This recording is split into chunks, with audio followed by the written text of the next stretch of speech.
नवासी की वो आंख जिसने भारत को पीछे धकेल दिया।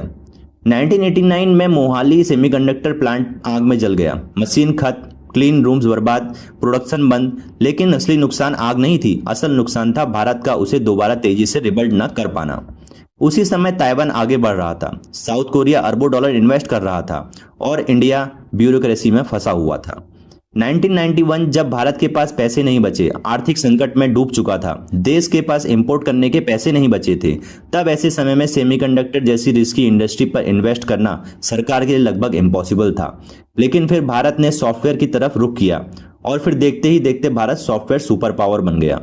इन्फोसिस, टाटा कंसल्टेंसी सर्विसेज और विप्रो ने इस दिशा में महत्वपूर्ण योगदान दिया। भारत ने सॉफ्टवेयर सेक्टर पर फोकस किया और पूरी दुनिया का आईटी सुपर पावर बन गया। फायदा यह हुआ कि भारत में लाखों जॉब्स, डॉलर में इनकम, मिडिल क्लास ग्रोथ और ग्लोबल रेप्यूटेशन बढ़ गई। लेकिन इसके कुछ नुकसान भी थे। इंडिया चिप डिजाइन कर रहा था लेकिन मैन्युफैक्चर नहीं।